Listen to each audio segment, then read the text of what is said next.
Okay, so I know this is a pretty clickbaity title, so I promise to show you within the first minute here what it is that I'm thinking of buying, answer the question, are you moving? How long do you plan to stay with your parents? Those kinds of things, and just kind of a general life update. And I also just realized there's been a lot of questions about where I've been filming recently and did I buy that house? So we'll clear that up as well.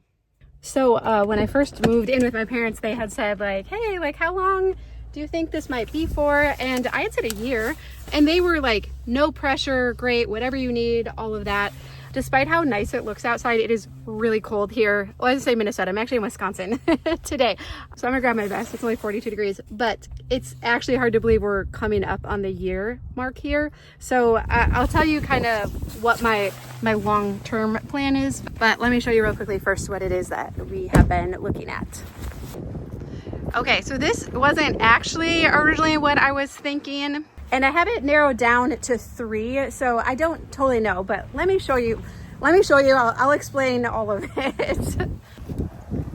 All right, we're gonna go inside, but I don't know if it's actually any warmer inside or not.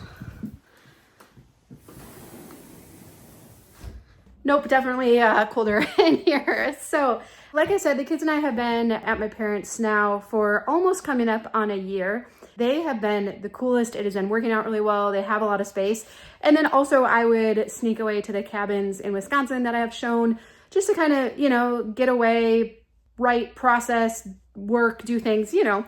And so I've been trying to think like, how could I kind of bring that to my parents, but also have something for the kids to have a little bit of kind of a fun getaway for them to get kind of the same experience too. And with the ultimate hoping then that would mean we could keep hanging out at my parents for longer and they get a break from us too, kind of like win-win, and maybe even something that they could use from time to time too. So this, and I'll give you a tour. This was not at all originally what I was thinking.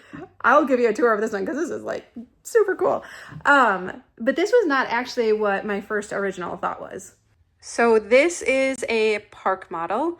An elevation brand. It is beautiful. I'm going to show you the other ones that I've been looking at too. This one is off the hook though. And right away when I walked in and like saw the kitchen, the blue cabinets, I mean, this is fancier than anything I've ever lived in before, right? And then you come this way, I mean, full appliances, cabinets, everything. You have steps that go up to a sleeping loft, and then a beautiful bathroom. And if you're like, oh my goodness, like, would you need that fancy of a bathroom in like a little cabin? I am with you. I fully understand. Yes, I do think this is like way over the top, right? We've had campers and camped and all of that. This is like so far beyond anything that I've ever experienced before. All right, I'll show you the bedroom too real quick. So they have some stuff on the mattress. I'll show like the like staged photos of this camper or park model or whatever you want to call it, but cool cabinets. They actually have like sliding doors here. Super cute, right? And then there's a spot for a TV in there. All right, and then I'll show you the loft real quick. I'm going to show you some of the other ones because this actually has a pretty small loft compared to some of the others.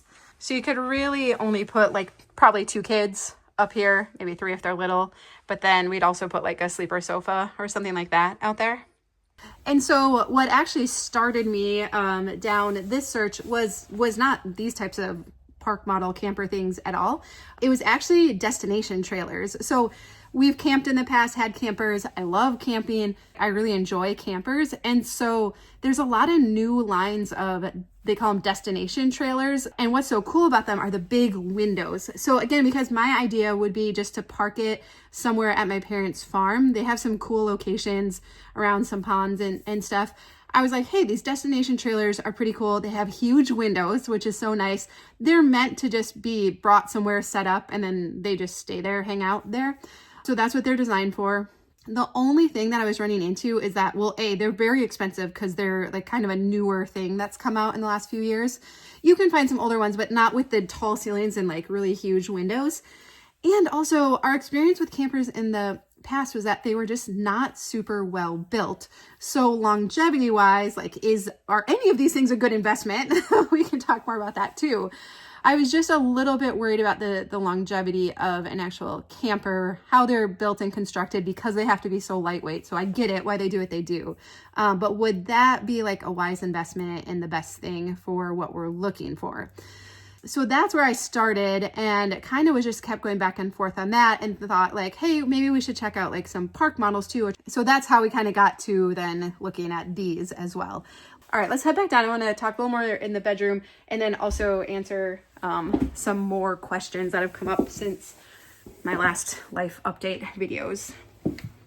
All right, so we're back in the bedroom, and if you've had a camper, RV, camper van, park model, tiny house, anything like that, the mattresses they come with are so junky. And so today's video is sponsored by rvmattress.com. And right now, if you use our link down below and code MINIMALMOM, you're gonna save 30% off your entire order on their site. So RV Mattress is part of Brooklyn Bedding, which is part of Helix, our mattress here at home that we talk about all the time. And so we have been able to upgrade all of the mattresses in our campers. So we've gotten to try out a wide array of the different RV mattresses, and they are so comfortable. And here's the deal. When you go camping, you still need to get a really good night's sleep or you wake up crabby the next day. And unfortunately, the mattresses that come in campers and RVs are not comfortable at all. So likely if you own a camper, it is time to upgrade it. And so when we were looking to upgrade our mattresses, a couple things are important. They have to be weird sizes and shapes, and it has to be comfortable. So even though it's lightweight, they do not skimp on comfort. And like our Helix mattress, they come conveniently rolled up in a box and delivered right to your doors. And if you're in the US, they ship completely free from their Arizona factory. This means they're able to use premium materials at a reasonable price for you with no middleman bringing up the cost. All their mattresses are designed in Arizona by master craftsmen who have been building mattresses for over 25 plus years. They offer different firmness options, heights and dimensions, even RV specific and non-traditional sizes to fit right into your camper and lifestyle. And once you get it into your camper, you get a 120-night sleep trial. So sleep on it, test it out, and make sure that it's just the right fit for you. And beyond that, they also have a limited lifetime warranty as well.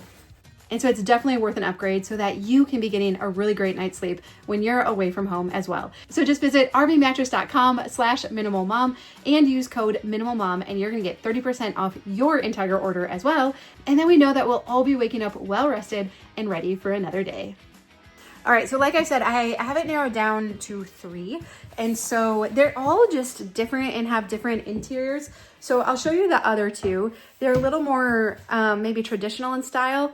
And so what I like about those is that they have bigger lofts upstairs. So all of the kids could fit up there for sleeping, or if they have friends over or whatnot, it would fit more people. And so that is definitely appealing. Obviously, what I like about this one is that it is so wide open, and by not having the loft come out as far forward, then you get this like big open kitchen. There's also an island that goes here that's not in place right now.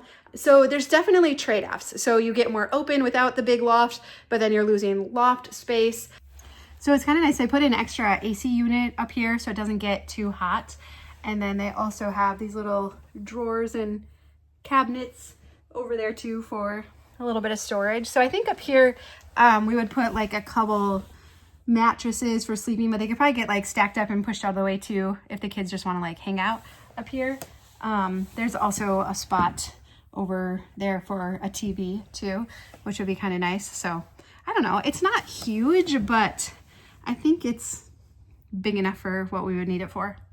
And again, as I was looking at the destination trailers versus something like this, that's like a little more permanent, in our area, so we live in Minnesota, they're land of 10,000 lakes. If you didn't know that, it's very common to find a lake lot to put it by. So initially my plan is to set it up at my parents' house, just on their farm. And my dad said he would help build the site and all of that. But then again, when I'm thinking like, is this a good investment and all of that, the destination trailers are a little bit less money. This seems like a little bit better construction and quality. And so I do think that down the road, it would be a great option to find a lake lot and then set it up there like a little cabin as well. So I definitely see it being something that we would use for many years to come, not just like right now initially for, you know, a little escape for the kids and I.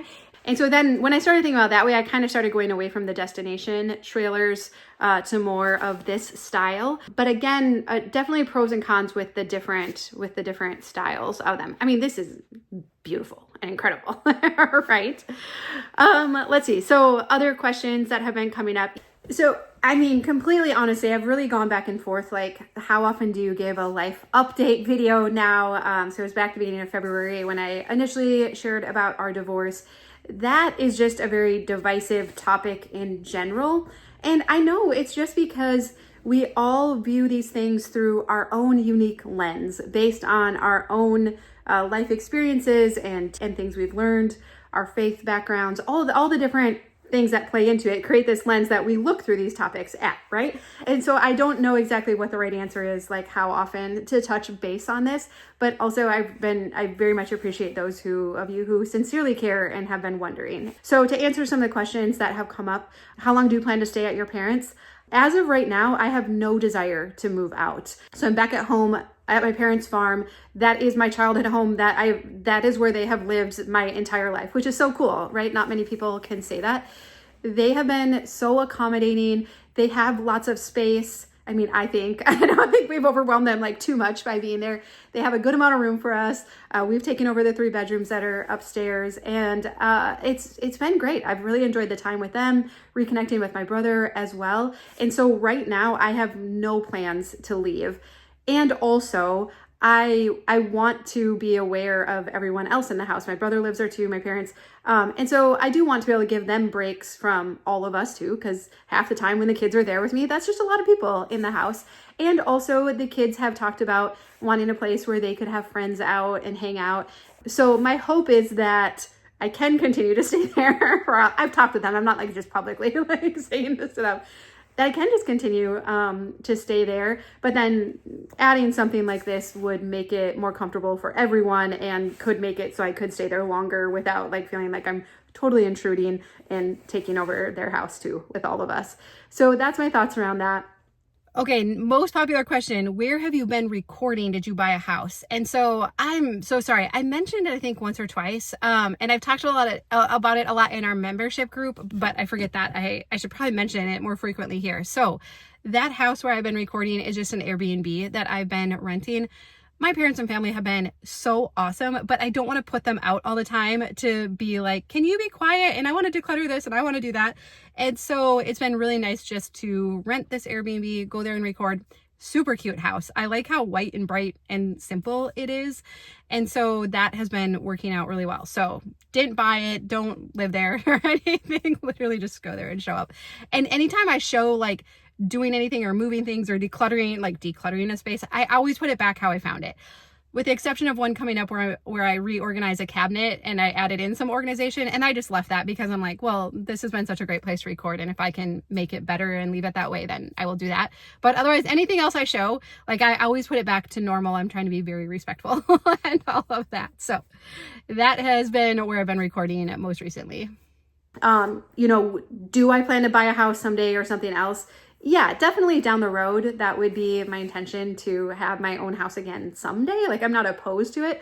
I really don't have any kind of grid for what that would look like right now. And we're really comfortable there. And so that's my plan for now. And I think there will be, I think there's probably a lot of opinions too on if something like this is a good investment or not. I don't know. They're not cheap. They don't give these away, right? And for real, some of these are over the top with the finishes. So I've been trying to do a lot of research, gone and looked at different dealers and walked through a bunch of different layouts. I mean, it's like anything. It's kind of interesting to get to know the different brands, manufacturers.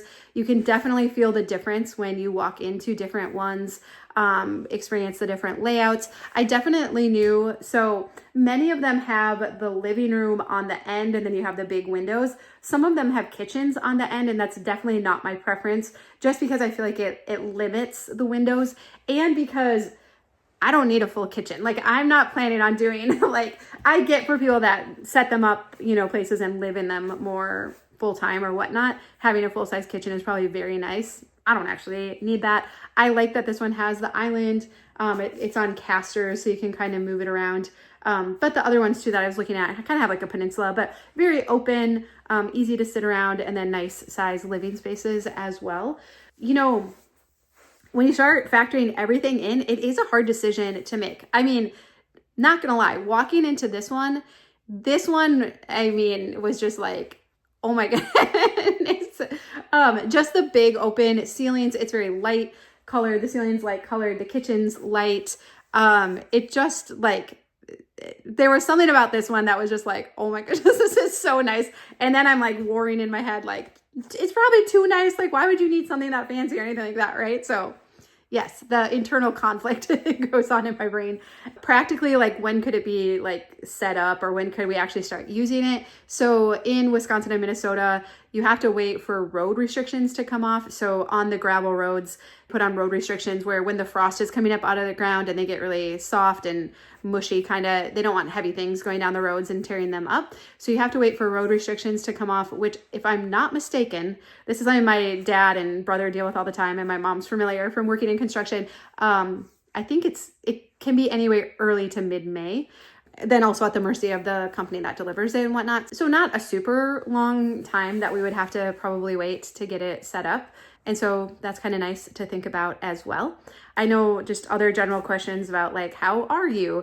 Again, this one's tricky. I'm always, my brain kind of thinks in negative YouTube comments, which is not a good thing. I'm not saying that's good at all, but it is amazing how this whole video, I am just thinking like, what are people going to say? What are the objections going to be? What questions are there going to be? Knowing the majority are so like kind and supportive, right? And I'm so grateful for you. So, I don't know. I think by this point I had thought things would feel a little more settled in, like we would have routine. It is hard to believe that we're coming up on a year now since moving in with my parents. And so I think in some regards, it still just feels like which way is up some days, which it's not bad or wrong, or, you know, there's just been a lot of navigating and learning and all of that. And so I think I still a lot of times feel a little unsettled, a little stressed, and kind of like, what's next, and will things ever feel normal again? And I know, and I fully believe that they will. And, you know, I swing back and forth between that and then also just feeling like so incredibly fortunate. I know I did a live a little while back with Diana, and I mentioned the word survivor's guilt. And all that means is like, sometimes when you come through something like this and you in some ways feel like you had it so easy because, you know, my parents have been so awesome. I got to just move in with them. They have been so supportive. I have really great people around me. I have the option to do something like this, which just feels like I often just feel kind of spoiled, honestly, of just like this, that this is even an option feels so cool to me. And I've had some great resources around me and friendships and all that. And so sometimes I'm just like, I feel guilty because in many ways, I feel like I've had it.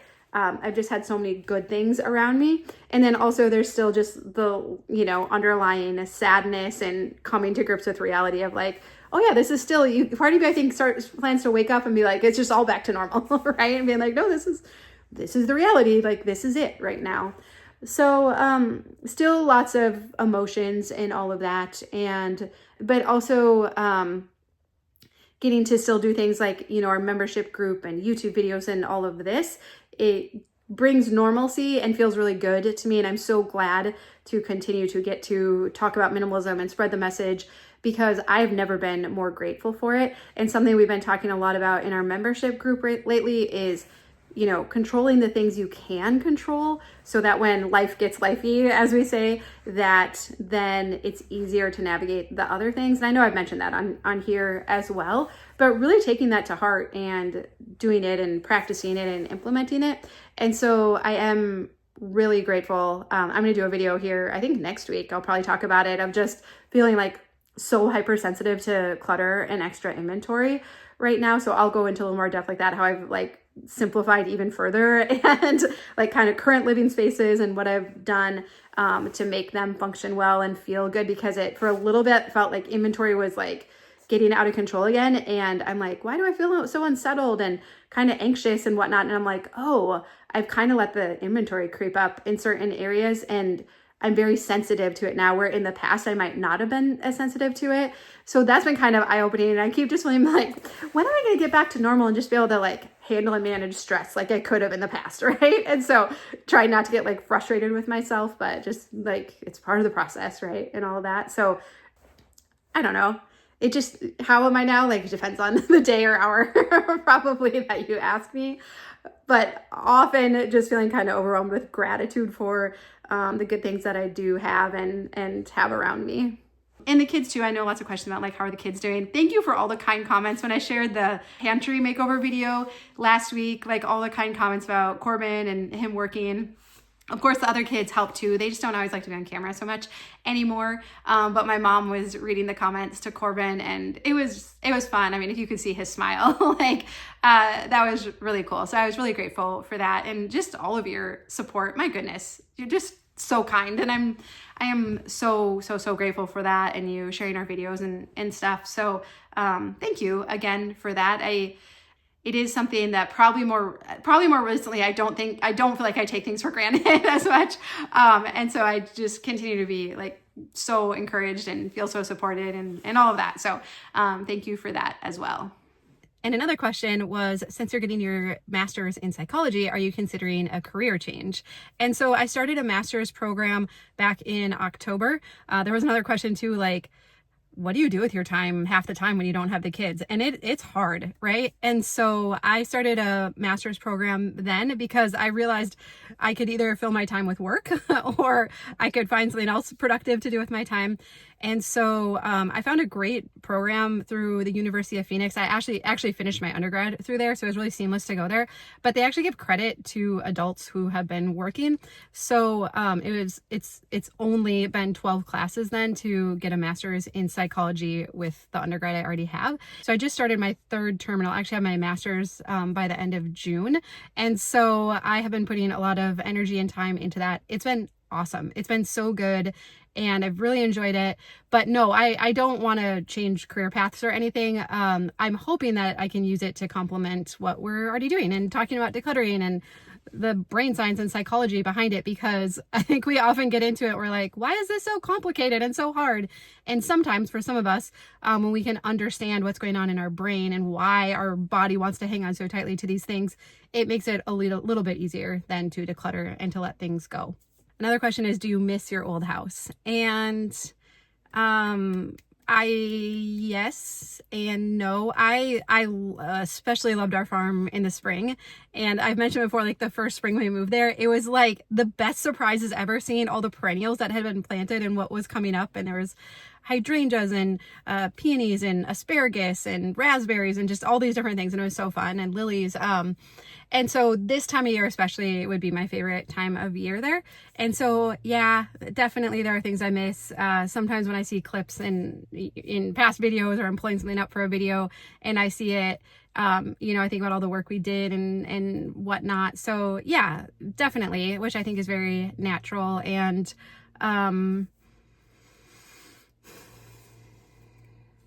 also I think, having, park model or something like that to look forward to, a new space that I can fully just kind of make my own, has been helpful too. And so I'm looking forward to that and picking out a few. It doesn't need a lot of stuff, whichever one we end up with.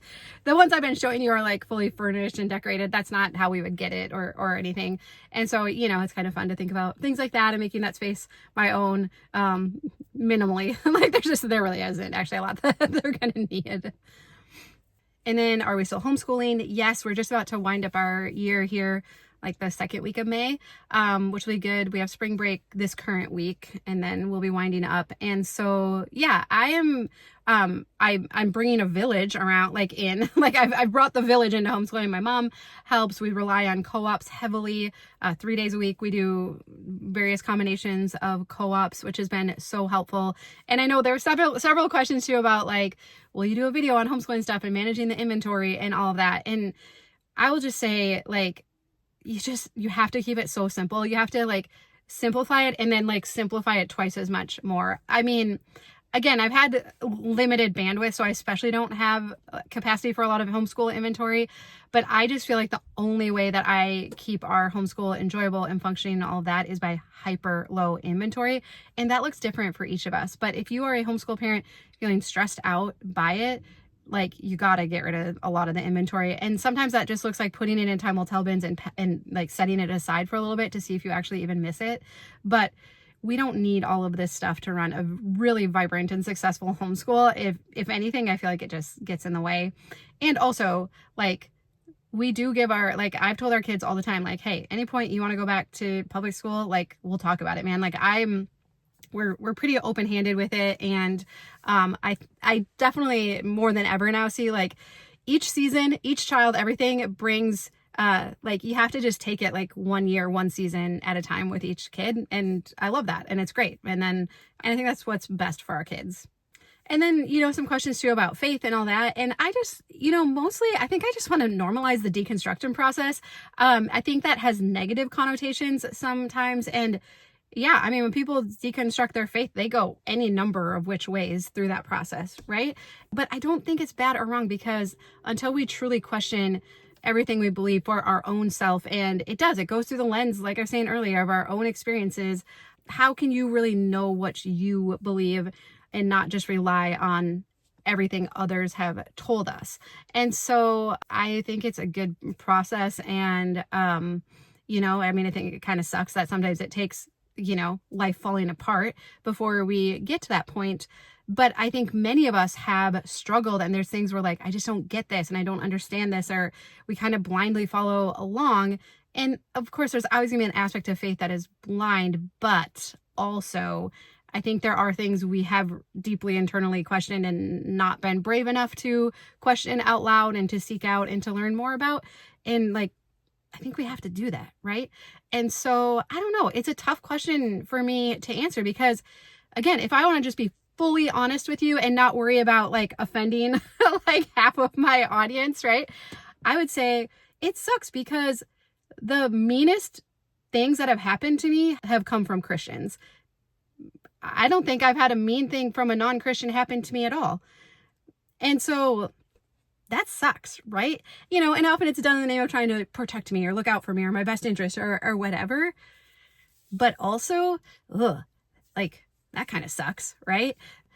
And so I don't even know what else to say about that, other than it's not all Christians, obviously. Mostly I just, if we could just all love people, right? And love them well and not judge, my goodness, what an incredible world we would live in, right? So anyways, I don't know. It's tricky and sticky, and but I am good with where I'm at, with where I'm landing on things, and it's been a really good process, and I'm really grateful for that. And, like, the kids and I have really good conversations about things. And so mostly my hope is just to create and foster an atmosphere in our home where it is safe to talk about anything, to bring up anything, to question anything, and for us to be able to respectfully talk about it, and at the end of the day not feel like we have to push our beliefs onto anyone else. Because if I have to push and sell that hard, then that doesn't actually make a lot of sense, right? So that's my hope for the kids and I. So anyway, I don't know. Let's move on from that question, right? And there was also some questions too about, I guess as long as we're going there, like, how do you know when is the time to, end a marriage or all that? And I would just encourage anyone who has been feeling confused or conflicted, or like, oh my goodness, I was hopeful things were going to change, but it just feels like it's been going on for so long. I would just encourage you to keep learning more, and I guess probably to not think things are just going to magically get better on their own, or somehow time is just going to fix it all, but rather to keep learning, to keep investing in yourself. And I can put, some of my resources down below that were helpful for me, and just to really decide for yourself, like, where does your value lie? And, if you were talking to a friend and how would you want them to be treated, or your own daughter, and to look at that and then compare it to your circumstances. I'm just like fumbling through this because again, like touchy subject, right? But probably my biggest encouragement is that, you know, I said it before in another video, that dignity is the ability to choose. Dignity's the ability to choose. And I don't think any of us should have that dignity taken away, and that time doesn't heal all. Like, unfortunately, I think we often are thinking after this or this, after this stressor is no longer there, after they mature a little more, after the kids are a little older, after this, it's easy to think then it will get better. But unless there is like active things going on both sides, I wouldn't count on that. And that sucks a lot. So, okay, well, that got a little heavy, right? I was there, you know, as a question too, like, what are you looking forward to? What's good right now? I'm looking forward to spring in Minnesota. We have some raised garden beds we'll plant. My mom and I were just talking about like, when does the flower place open and when can we go start looking at flowers, you know, setting up the park model and making a cool place like that for campfires and stuff, finishing my degree. So many things. There are so many things that I have to be grateful for and to look forward to. And I am just like so grateful for that and for you. Thank you. Thank you for being so supportive, for continuing to watch and to share our videos. And yeah, I think sometimes I'm like, I don't want to be a Debbie Downer, and my life updates aren't that happy really right now. But also I know it's just, we're all going through things and it's hard and it sucks. But by controlling the things we can control, getting our house simplified and decluttered, so at least you have like a safe place, a safe haven to come back to where you can reset and recharge. That's a game changer. Like, that really does make a huge difference. And so I really want that for you. So we control the things we can control so that the things we can't are a little bit easier to navigate. And we stick together too. All right, so I don't know which one yet, but I do, I'm gonna let the kids look at them and definitely have some input as well. And they're really excited when we first started talking about it and they start looking at them with me too. It was really fun, and they're definitely excited about it too. So it's been fun for everyone to have that to look forward to and think about how we're going to set it up and what we're going to do and what we'll put in here and all of that. I mean, obviously, whichever one we go with, we're going to need throw pillows, right? So that'll be high on the list.